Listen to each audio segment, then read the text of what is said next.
show. Good to have you with us, Kate Abdo, Thierry Henry, Jamie Carragher, Micah Richards. Feels like a significant night in European football when you watch Liverpool lose 5-2 at Anfield against Real Madrid. We saw another game this evening as well, which saw Napoli win 2-0 against Frankfurt. Napoli just continuing to shine at the moment in European football. We're going to start by talking about that Liverpool game because, Jamie, your former club, we asked you before the game had started, on the back of those couple of positive results that we'd seen for Liverpool, did that now mean that they had turned the corner? You were cautious in your answer. Does that now feel like a resounding answer? Yeah, nonsense, absolute nonsense that Liverpool back in the last two games, and that's why I was cautious before the game.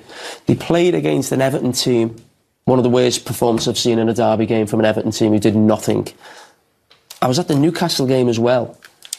Newcastle with 10 men created chances, and if Newcastle had 11 men on the game, they'd have got back to 2-2. I'm convinced of that, because Liverpool right now, and not right now, all season, as I said before, have been an absolute shambles defensively. Now, this team had a great defensive record last season, but we know the midfield doesn't have the energy anymore. The attacking players in the front three don't press like, or certainly don't have the cohesion that was there before with maybe a Firmino and a Mane, so they're new to it, Núñez and Gakpo. So this Liverpool defence now, who we've been told for years have got some of the best players in the world, can't cope. Because for years they've had a front six in front of them who probably worked harder and smarter than any other team in world football. And now that's gone. It's completely fell apart. And yeah, I mean, I wouldn't say making excuses is the wrong word, but what I would say is, because as a Liverpool fan, we absolutely adore this manager and team, and they've done so much for the club in the last 4 or 5 years, it hurts you to say anything negative because they give you so much. But Liverpool are 8th in the Premier League. They've just been battered 5-2 in the Champions League. I know it's Real Madrid, but these are the two teams who were in the final last year. It's not acceptable what we're watching this season. And we keep looking for reasons and excuses, but no, it's nowhere near good enough. And defensively, right now, and what makes me laugh, I'm not that horrible. Virgil van Dijk said I wouldn't get in that back four about 2 months ago. I think I'd take his place at the moment, but no, some of the players there. I mean, Joe Gomez tonight. That was. I mean, listen, we've all had bad nights, real bad nights as players, and maybe I shouldn't kick someone in the dogs. I'm sure he'll feel terrible right now. But I think Liverpool would keep talking about midfield players Liverpool need. And that's right. I think Liverpool need defenders as well. Because, as I said, when they get exposed, they can't defend. So, Thierry, to what extent do you look at this game and think that Liverpool were that poor? Or was it just that Real Madrid were outstanding tonight? First and foremost, I sympathise with Jamie, because when you look at your team getting battered like that, you know, the way he speaks, he goes above and beyond because he's hurt, because he's a Liverpool fan. Now you need to go back to the truth. You conceded against Brentford too many goals for my liking. You conceded against Wolverhampton too many goals for my liking. Brighton, so let alone when you're going to play against Real Madrid. But I wanted to know where they were. And I saw a fragile team, more than fragile. I'll tell you why. You were 2-0 up. That's exactly the start that you would like to have against a Madrid team, against any team in Europe at Anfield. And they couldn't even keep that. Yes, Alisson Becker made a mistake, but they didn't bail him out. Thibaut Courtois makes a mistake. That's a big team. They bailed him out. And yes, with the help of some movements or not of the Liverpool players, but they are fragile. Something needs to change, and I don't think club needs to go. That's not what I'm saying. But some of the players don't have the level anymore to play for Liverpool, and it happens sometimes to the best. To me, happened to you, Jamie, happened to Micah. I think it's the end of an era, and it's been for a little while like that this season. It's the end of an era, and it happens. And I'm not having a go at Liverpool, but you have to call. We say in France, a cat a cat. You see a cat, it's not a dog. You have to call it. They're 8th. They're not playing well. They're conceding a lot. We all love what they did recently, but you also have to say when some things are not going right, and it is not going right. And, you know, it's a tough case, and I see Liverpool conceding 5 at home and getting outplayed. When I see a guy like Luka Modric at his age getting that ball and just bursting through the midfield like they were not there, and passing the ball to Vinicius Junior to Benzema, and toying with the goalkeeper. I just think that is not good enough. That team gave us so much joy throughout the years, but right now they're not. So they need to reinvent themselves and make sure that they can keep their head up until the end of the season. Yeah, but if Liverpool play or are going to play the same way, you talk about it's an end of an era.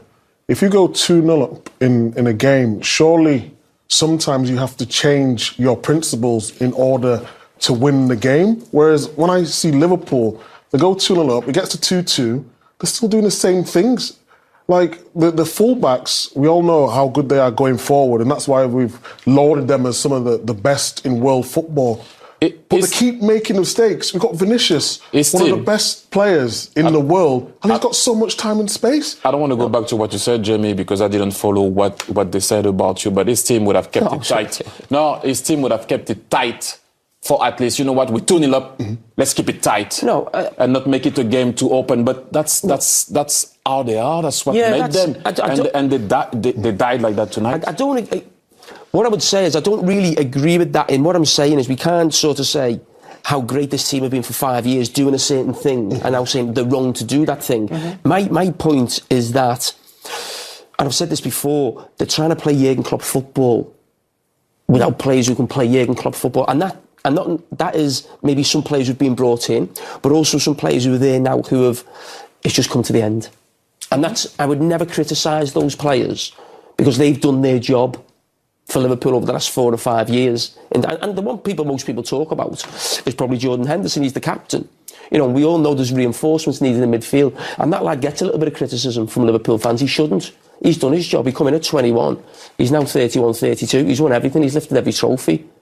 The fact that he's still having to play week in, week out, means there's been mismanagement off the pitch in terms of players being brought in. But I don't think it's a criticism in terms of like Klopp's idea.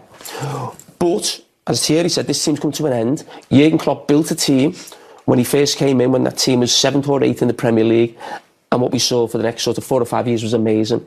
He needs to be allowed to do that again. Because I think that's a line in the sand. When you lose 5-2 at home in the Champions League, that is almost, that's like, no, this has to stop. We have to start when you've got again. A team, Jamie, and you say the manager wants to play a certain way, but you've not got the players to play that certain way, surely you adapt to what you have instead of making the same mistake. Well, there's been a little bit of adaptation, I would say. Liverpool are not, well, we saw it at times tonight, but the games I've watched, they're not that full-on press, energy everywhere. It was tonight, but you expect that. It's a European night. You've got to get after Real Madrid.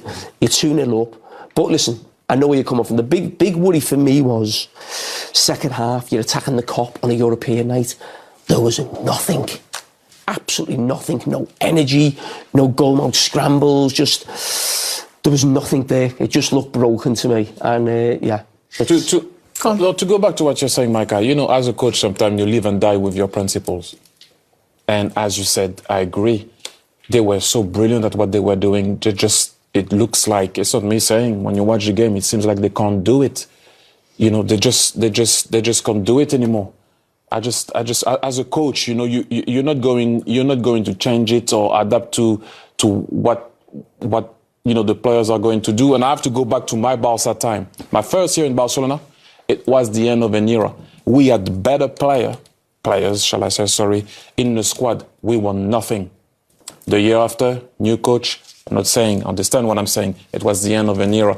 New players arrived. Then we went on to win a treble. You don't have to throw everything away, but it's gonna have to be some changes. It's just a normal process. And I prefer the word evolution. It needs to evolve.